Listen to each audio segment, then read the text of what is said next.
One of the best, most well-documented cases in U.S. history took place at Socorro, New Mexico, April 24, 1964, at 5 o'clock with a police officer that was on duty by the name of Lonnie Zamora.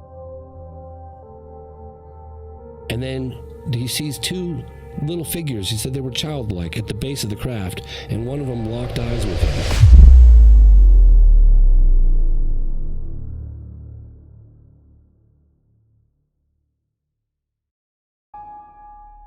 April 24, 1964.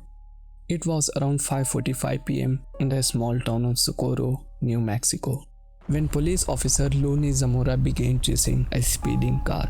Everything seemed normal until a loud explosion caught his attention. The sound came from the outskirts of Socorro. He thought the nearby dynamite shack might have exploded, so Lonnie immediately turned his car around and headed in the direction from which the sound had come.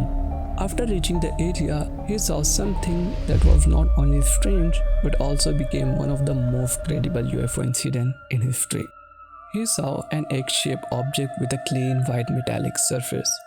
The object was resting on the ground on its landing gear. Near the object, he saw two small figures wearing white suits. They looked like astronauts, but they were smaller than an average human being. Lonnie immediately contacted the police on his radio and called for backup. But as he moved closer to the object, he saw a blue-orange flame beneath it. Thinking the object was about to explode, he ran back toward his car to protect himself. But then he saw something even stranger. The object lifted into the air without any sound and without any turbulence. It was a clean takeoff. The UFO then started moving toward the southwest and eventually vanished from sight. And that is where Lonnie Zamora UFO incident begins.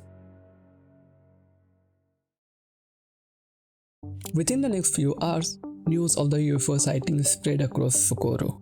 The entire town was panicking. Local police, state authorities, and investigators from the United States Air Force all got involved one by one. But then Project Blue Book, which investigated UFO sighting, took over the case. And this is where the most interesting part of the story begins. When investigators arrived at the site, they found symmetrical marks from 4 landing gears, a circular area where the soil appeared to be melted, and burned bushes that were still hot when they arrived. Lonnie had said that those figures had also seen him. They looked like human, but their posture, size, and movement were not human-like at all. Now, you might be thinking that Lonnie Zamora must have made a vague story. But no, Lonnie was not telling a vague story. A tourist also saw a bright object flying in the same direction at the same time. And this report was completely independent of Lonnie Zamora's case. After further investigation, investigators created this reconstruction map based on Lonnie Zamora's testimony. Look at point A. This marked the location where Lonnie Zamora started chasing a speeding car at around 5:45 p.m. And this is the speeding car. As soon as he reached point B, he heard a loud explosion. He immediately turned his car and started moving toward point C. This is a hill region, so he climbed the hill. After reaching the top, he arrived at point D. From here, he saw a strange object on the ground, which was around 800 feet away from him. Lonnie then moved closer toward point E.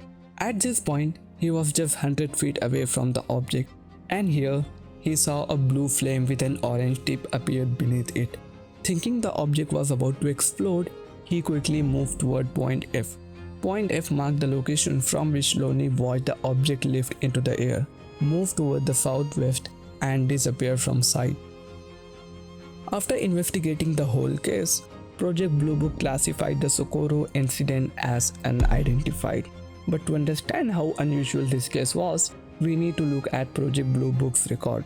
Between 1947 and 1969, Project Blue Book investigated 12,618 UFO reports. Out of all those cases, only 701 remain officially unidentified, and the Socorro incident was one of them. So the big question is, was this really an alien encounter or something else? Over the years, many different theories have been proposed to answer that question. One theory suggests that it could have been a military testing vehicle. Back in the 1960s, both NASA and the Air Force were working on lunar landers and vertical liftoff craft. But if this was a test, then it raises even more questions. The first question is, why was this test being conducted in the civilian area of Socorro? The second question is, if this was a military test, then why did the military and the Air Force deny it? And the biggest question is, what about those humanoid figures? Because if this was a test, what could those little humanoid figures have been? Some skeptics have suggested that Zamora may have been hallucinating, possibly as a result of stress or exhaustion. But if the entire incident was just a hallucination, then where did the physical evidence come from? Investigators found landing marks on the ground and burned vegetation at the site. If nothing was really there, then how do we explain those traces?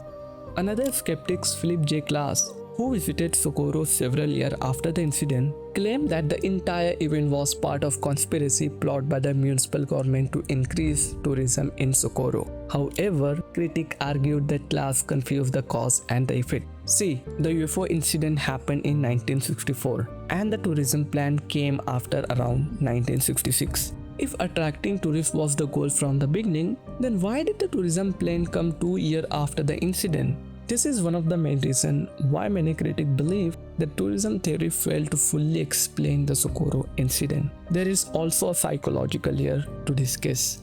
Lonnie never asked for any publicity, which plays down the idea that Lonnie Zamora was lying or hallucinating. Because if someone lies or hallucinates, he would do it only for publicity. But Lonnie did not earn a single penny from this story. He did not write any books or seek publicity. He simply reported what he saw, and he lived a quiet life after retirement. So there is no reason for Lonnie to spread fake news. So to this day, the Lonnie Zamora incident is remembered as a case where the eyewitness was reliable, physical evidence was present, even Project Blue Book labeled it unidentified, and there was an independent witness. And perhaps the most important thing is that despite all this, there was no clear motive to lie.